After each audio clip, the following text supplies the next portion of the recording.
the AI Kubernetes Show.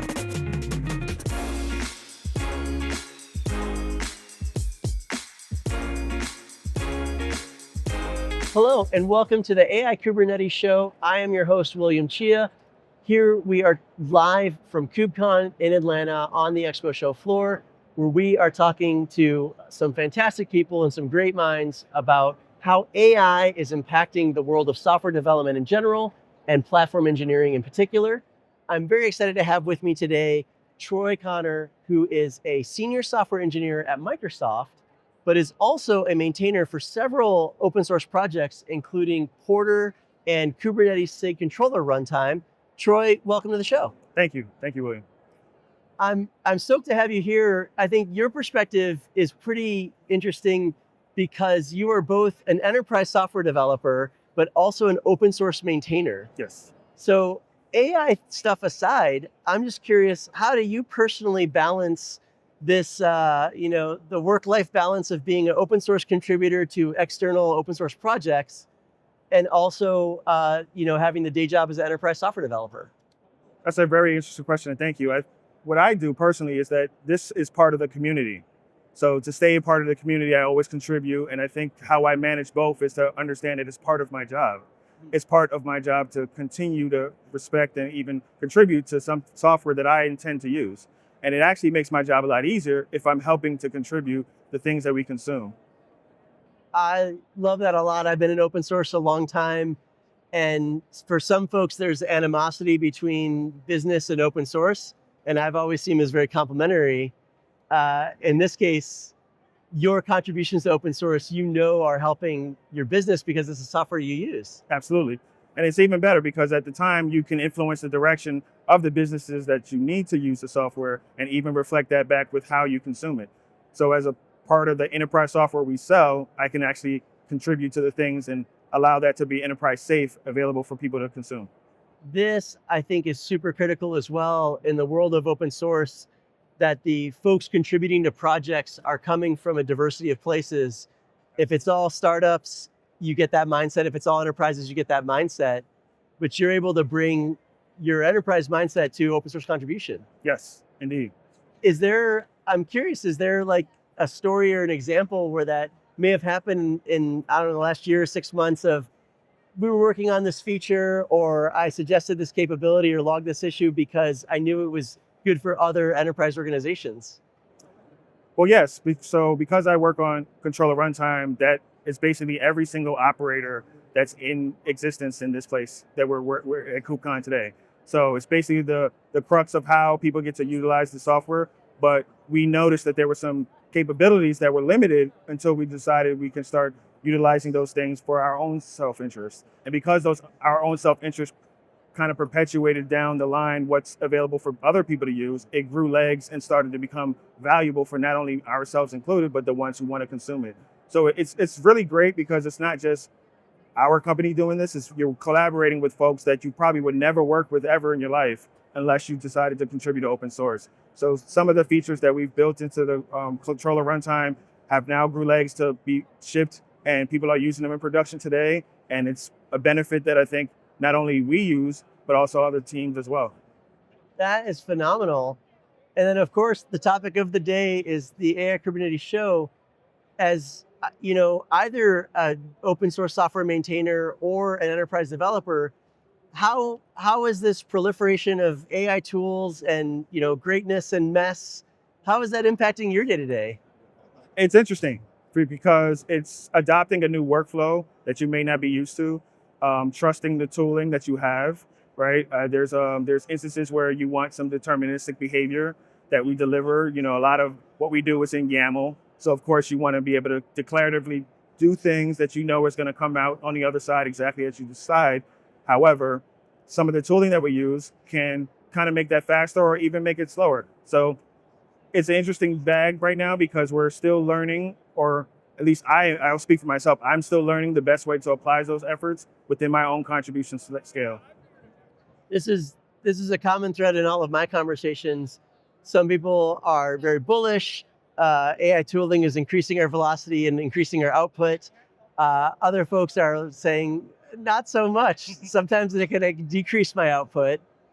I'm curious for you, how do you weigh that trade-off? Like when you're going to either explore a new tool or trying to optimize one of your processes, how do you set that trade-off on what is making you faster versus what's making you slower?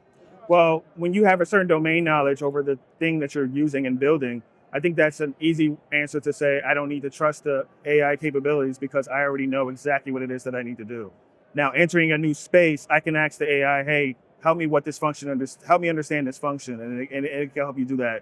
So from a velocity perspective, it's a quicker tool to learn from just like from an autocomplete that you would normally use it for or something, but it also allows you space to grow in places that you may not be comfortable with. That that's really interesting. Is there an example of that? Like space you're not necessarily comfortable with, but you can grow into it, either from your own experience or someone you've talked to. Yeah, so people I've talked with too, they utilize like if they're really heavy into using Go, but they want to learn Rust, for instance, Mm. and they're like, I'm not comfortable with the language because they're not used to like the semantics that Rust does with the borrow checker because they're used to having Go as a language that has a garbage collector. They can learn the language a little bit faster than they would had they just took a bunch of tutorials and reading documents because they can actually implement things like, hey, can you write me a function that shows me how to do the Fibonacci sequence in Rust?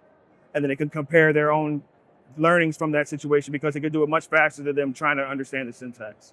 So for me, I'm trying to take the approach as well to do some of those same things to allow myself faster iterations on processes that I already trust and know because I already am a master of that domain. Th- This is a theme that's come my way a lot of the velocity of learning that certainly with generalized models that know kind of 80% of everything, but 100% of nothing, you can expedite learning a new domain, and that 20% it gets wrong is less critical because the new stuff is in the 80%. Indeed, indeed. Now there is this the like as you said that 20% that may be a little bit older than what's newer.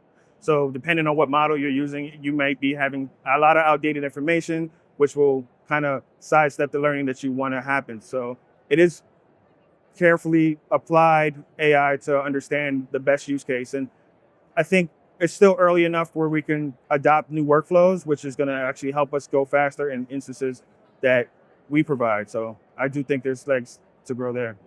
I, so I'm curious about that in terms of the workflow change.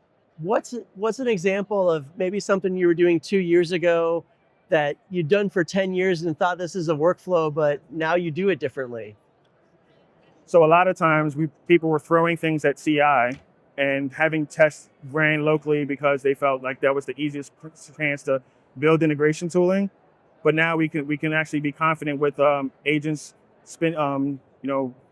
checking things that to build more deterministic behavior. So with me, I'll write some software, I'll write a test for it, and then I'll push it up to CI. If it fails, if it works, it worked locally. I can understand that. But with AI, I think there's a lot of inference where we can move it left a little bit more, so we don't have to actually have all that stuff building and actually save money on resources. So you're doing it in a space where you can trust and confidently do it locally, and then when it goes up to CI, you're not burning resources running tests that may never pass because of their undeterministic behavior. With AI, we can finally solve for, well, it worked on my machine. Right, Uh, absolutely. So be- because AI at least can have some amount of capability for potentially simulating other environments, or at least at a code level, trying to guess at what might fail, but you can get that before you ever shove it up. yeah, absolutely. I think that's critical to the success of any open source or enterprise software because a lot of times we run into the habit where we're used to doing things a certain way. And I think that's useful for everybody to understand that this change is not necessarily trying to replace things that you may be used to, but also trying to help you get faster at doing what it is that you already enjoy doing. So This is also somewhat controversial topic, or at least certainly one that comes up often, is whether this change is even welcome or not. For some, it's full speed ahead. Let me go and adapt. For others, trying to adopt these new workflows can be a front to either how they want to work or what they're used to, or even sometimes obsoleting things that they care about. Have you seen this experience either in your open source communities or an enterprise role of these two different mindsets, like full speed ahead versus I don't want to change so Oh, fast? absolutely. And they're diametrically opposed to each other. So I think that's the issue, because a lot of tooling that people built and a lot of change that people don't want to see, it's not necessarily because they're afraid of it, but more so like, how do we integrate it with what we already are comfortable doing? And there's been change and shifts over the years. 10 years ago, we weren't thinking about AI, right? But there was like this platform thing that we're at a conference for right now that changed the way people build applications. So I think it's just going to take a little bit of time for adoption to get to a point where people are very comfortable with understanding the tooling and understand that that iteration comes at a cost of not necessarily losing domain knowledge, but also increasing what it is that they can produce. And I think that production, if it comes at a cost of determinism, it's not because of lack of trust, but more so lack of integration. The more people who are using it, the tooling is getting better. This is really interesting. There's a lot to unpack there. So the idea is I'm adopting new workflows. Yeah, I can increase my output or quality or these vectors, but it's not necessarily a factor of adoption, it's of integration. Yes. Yeah, tell me more about that. Yeah, so the more people who use it, the better the tool gets. I think that's the paradigm that people believe. Now, how far do we go? Because it may, at first, you get the upfront cost of it's making my work life harder because I have to fix a lot of the slop that exists, or it's not necessarily I have no idea what I'm doing, so it's actually helping me get closer than I would have ever been before. So being on different sides of that spectrum, I think it's necessary and to understand how we can, create the tooling to become better, to allow us to, deliver software at the rate that's not only effective productivity wise, but also effective to where it's quality. And that challenge is going to exist with any tool that you use. And I don't want to specifically call out AI as something I understand people's position on it, and I won't get mad at them for feeling that way, but I also understand what it takes to have tooling like this mature over time. I, I love this attitude so much. In particular, that even though we're doing a whole show on AI, it's nothing new. These are patterns, these are practices that yes, there's new elements to it, but sometimes the same old thing. And one of the same old thing is stressing a system is how you get growth. Yeah, absolutely. Whether you are trying to improve your jump shot and you need you to stress your Achilles tendon, or you're just trying to up your game as a software developer, it takes some amount of stress and change in order to become better. Absolutely. And that's with anything, right? So like if you're learning software engineering, there's things that you learn in school that that you have to relearn when you get to the first company you work with. That this company doesn't do things this way; they do things in a different way. So even bringing it back to open source, dealing with different communities and how they use toolies and how they use even contributions here, I think has afforded the place AI itself to grow legs with amongst a lot of developers who are willing to try to make it work for a lot of things.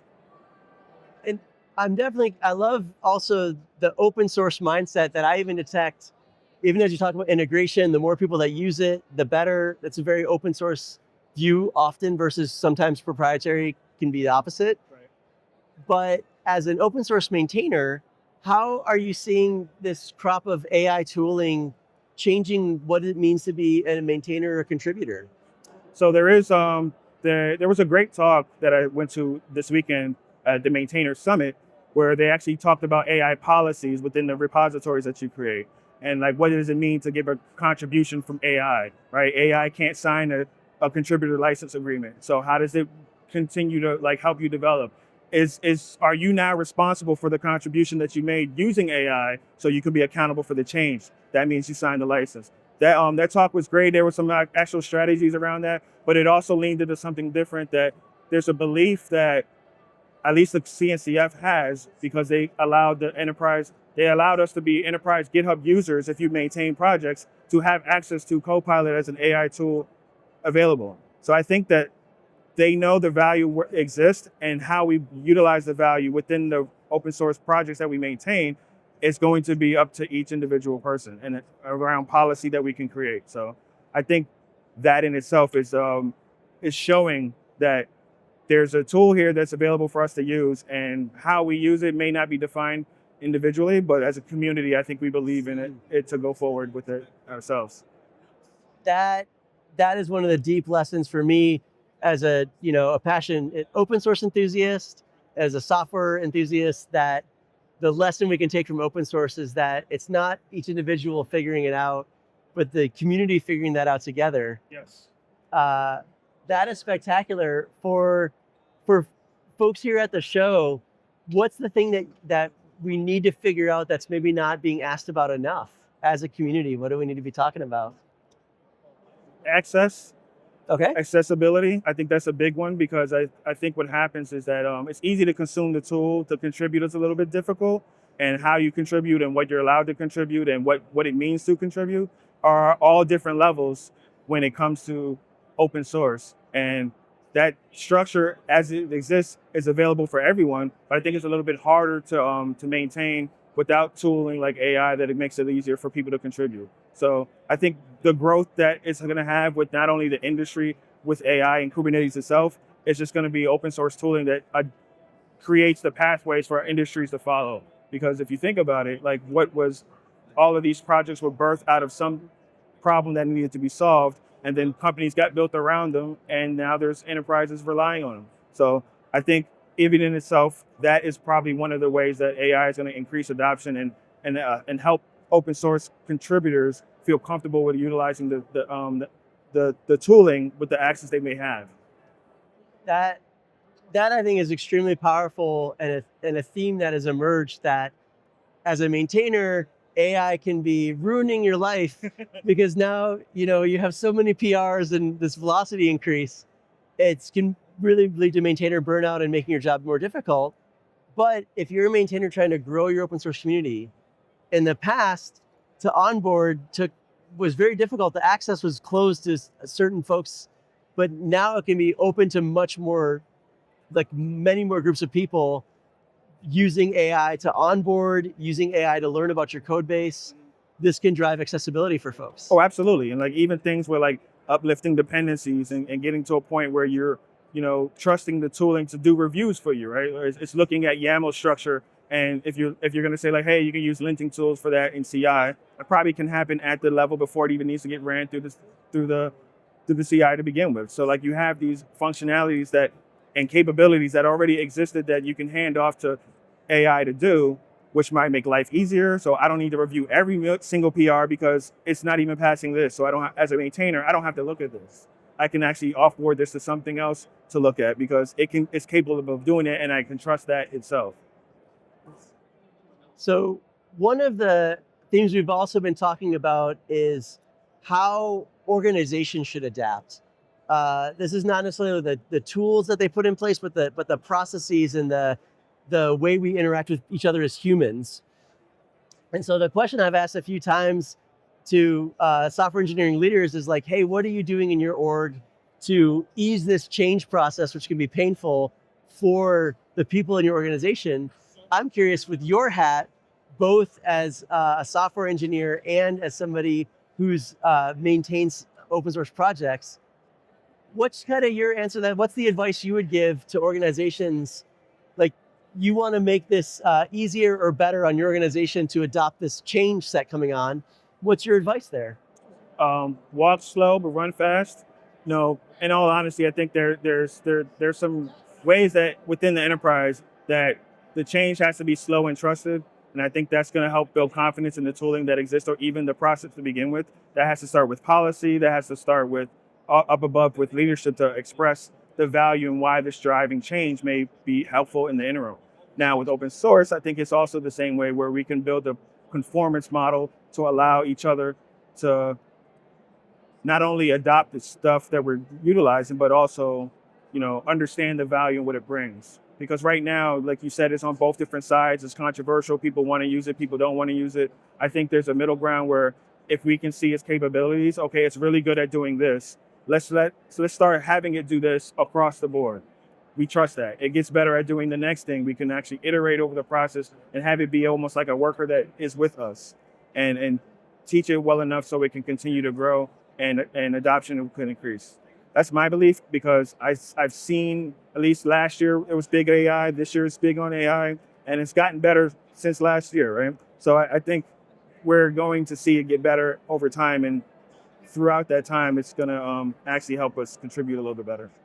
I love this idea: walk slow but run fast, and the idea here that whether you're in leadership or you're leading up or leading down, there is this idea of casting the vision. All change needs to have a picture of where we're heading. And so I think of this as the lighthouse team, right? If you can just show this one example that is successful, that can be the light that guides the other ships. Absolutely. And so I hear you doing this as a maintainer, like here in this instance, look, this is working well. And we're not just saying adopt AI because we have a specific use case in mind, a specific set of outputs or outcomes that are going to be beneficial, and even a couple examples of the folks that have tried to do that so far. Right. Well, Troy, this has been a really interesting conversation. Really enjoy getting a chat with you. For the folks watching that want to keep up with you after the show, where can they find you online or learn more about the projects that you maintain? Oh yeah, that's great. I'm on Blue Sky. I'm Troy0820.dev on Blue Sky, and github.com/Troy0820. Well, cool, Troy. It's been an absolute privilege to have you on the show. Thank you, sir.